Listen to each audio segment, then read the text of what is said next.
Let's take a garden tour. It's July 15th, 2022.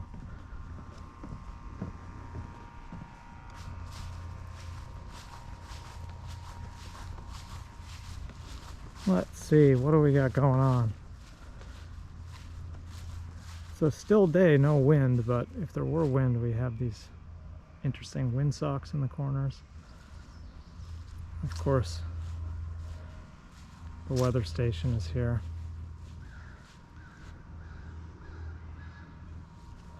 Outside of the garden now, again for the wind.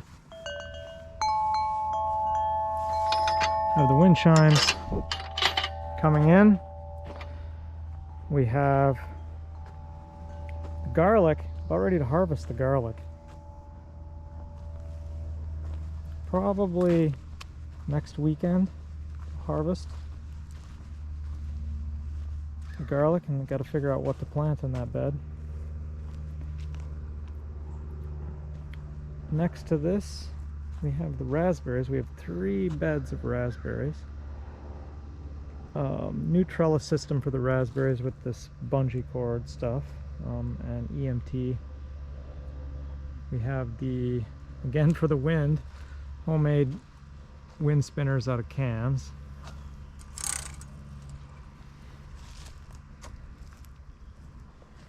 There's one raspberry bed, second one,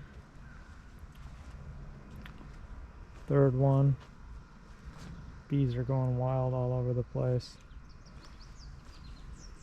Soon to be berries, of course. Some even ones that are getting more red. Of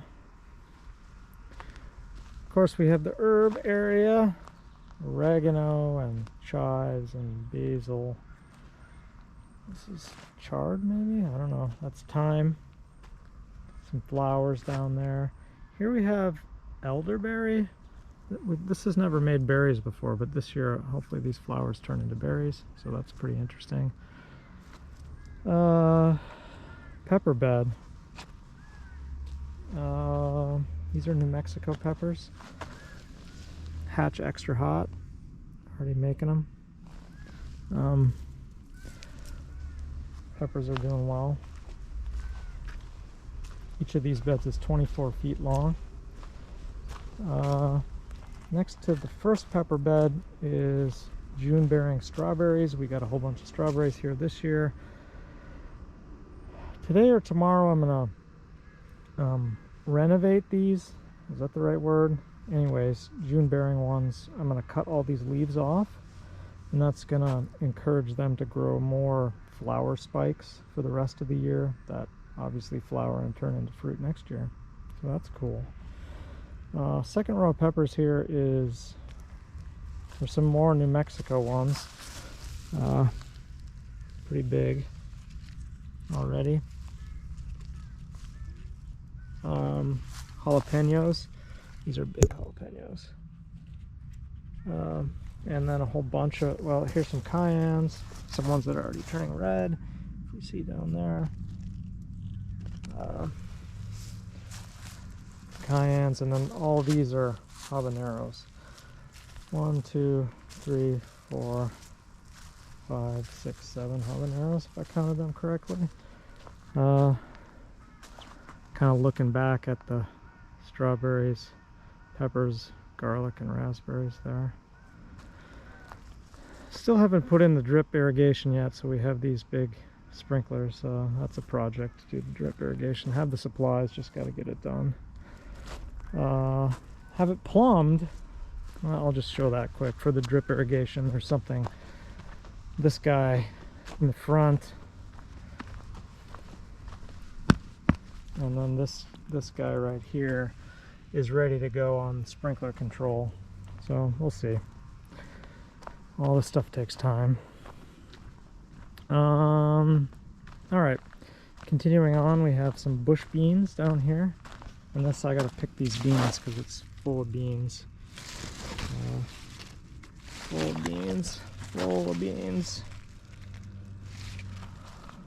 All right, as always, we have with spinners now at the top, but tomatoes. We got 48 tomato plants.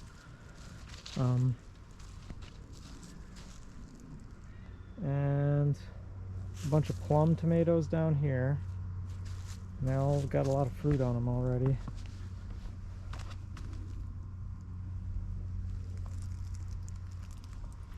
Some big beef kind of style over here.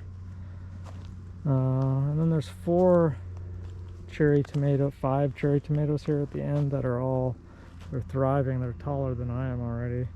And they're of course putting on all kinds of fruit. Should be tons of fruit there. The life of having tomatoes like this is you're always picking out the suckers. Now you don't have to do this, but the way I'm growing them, on just 1 foot every foot, you gotta keep them trimmed like that, or they get unwieldy. So we got some 4 or 5 feet to go before the top of that trellis, and we got half of July and all of August to grow, so we're gonna do all right.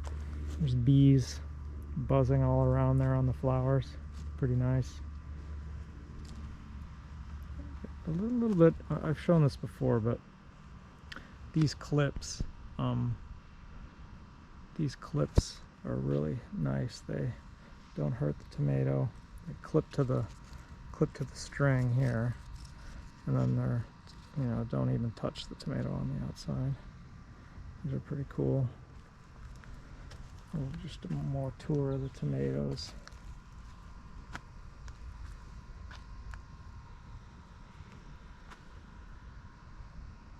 I mean, on and on it goes, right? So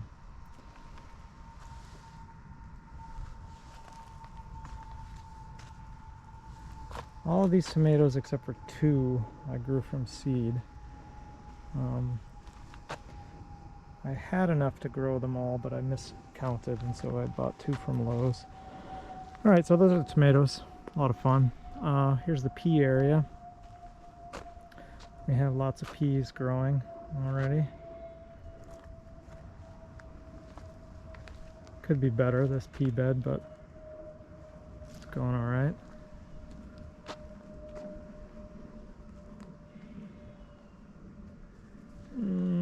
Next is the cucumber bed. It's kind of had a later start, but it's gangbusters now. We have cucumbers. And lots of flowers. Incredible number of flowers. So that'll make some cucumbers soon.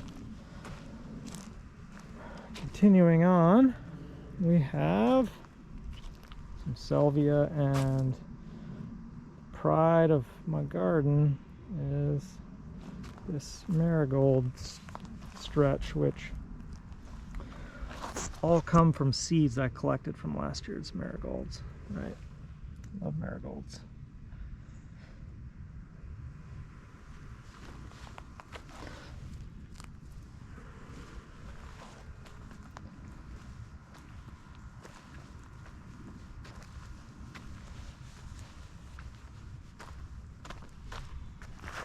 There they are.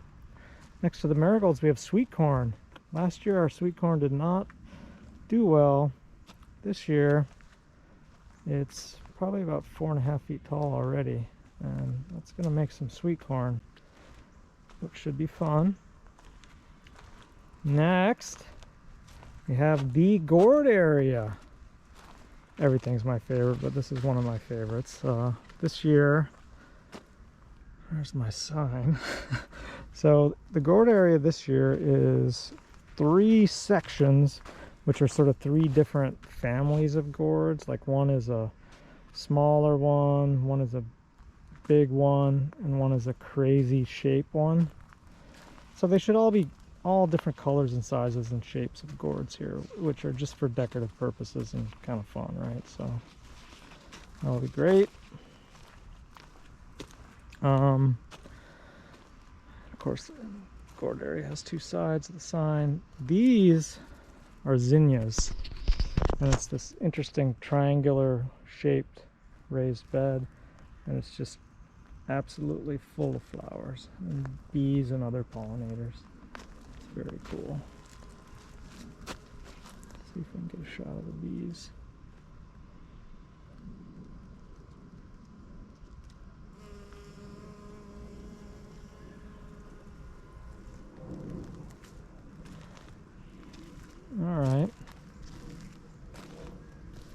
At the back of the garden, which is kind of the northwest side, we have the pumpkin patch and some sunflowers. Here's some Russian mammoth sunflowers. But the rest of it is pumpkins, and very exciting. I've never really done well with pumpkins, but I think I've cracked the code this year. There's 3 or 4 varieties of pumpkins here. They're all hybrids that are resistant to various kind of blight. And you know, the vines are growing out. I'm staking them down so they go in the right direction, putting a little dirt on the nodes so they make more roots. We certainly have pumpkins already forming, like there's one, and there's more. There's some right here, and there's more pumpkins. I saw one over here, and yeah, there's one here.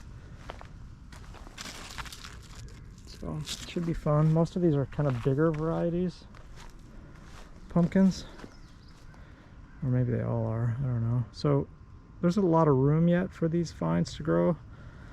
I imagine this whole north area of the garden is going to be full of pumpkins.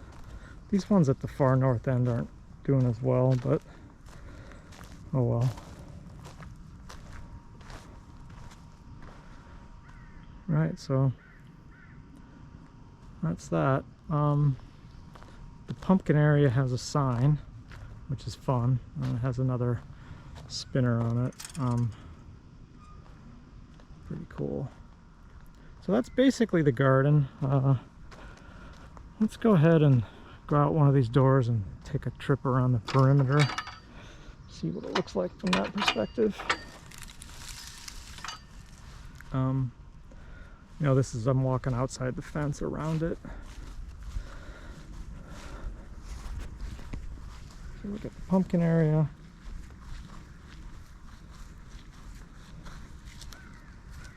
There's another door.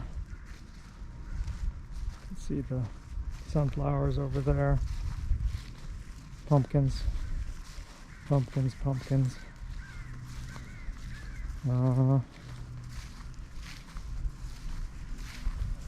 Zinnias. I've really grown zinnias before. They're beautiful. That's Elisa's contribution for sure. Gourds, corn, marigolds, beans in the distance, cucumbers, peas, tomatoes,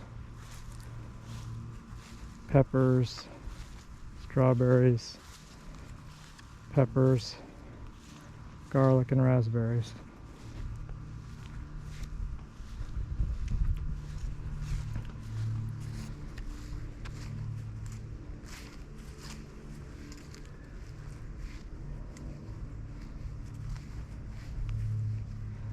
That's it. That's the garden tour. I hope you enjoyed it.